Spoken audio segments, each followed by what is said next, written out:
Persidangan kasus korupsi pembangunan Masjid Sriwijaya yang lagu rugi ke duit negara sebesar 116 miliar rupiah terus berlangsung Selasa Daluari.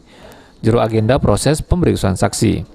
Dari 5 saksi yang dihadirkan di persidangan terungkap, berdasarkan keterangan dari saksi Laun Matobing, ada instruksi dari Alex Nurdin, posisi Gubernur Sumsel, ke saksi Laun Matobing, pas menjabat sebagai Kepala BPKAD Sumsel, untuk nganggar ke dana 100 miliar rupiah buat Yayasan Masjid Sriwijaya.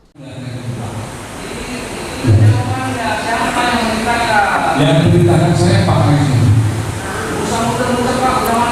Ya Pak.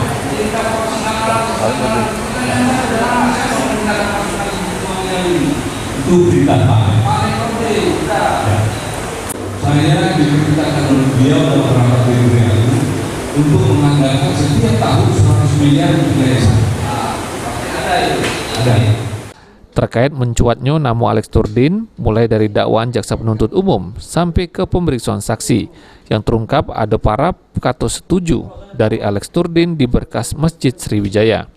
Pihak Kejati Sumsel bakal meriksa mantan Gubernur Sumsel Alex Nurdin terkait hal tersebut. Permintaan pencairan pembayaran dari yayasan di bulan September ditujukan kepada Pak Gub, lalu Pak Gub memberikan persetujuan, syarat ya setuju untuk proses pencairan seperti itu. Lalu dasar dari perintah itu maka diproseslah pencairan hibah 2015 itu. Tidak lanjut juga dari gitu?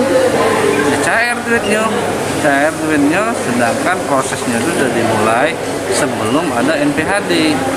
NPHD-nya di bulan November, tapi minta cair duitnya lah di bulan September. Maksudnya yang tentang yang Pak Gub ini siapa? Tentang Pak Gubnya? Makanya kita klarifikasi, kita panggil di sini. Apa maksudnya tentang asisi dia itu? Kalau yang terkait tadi.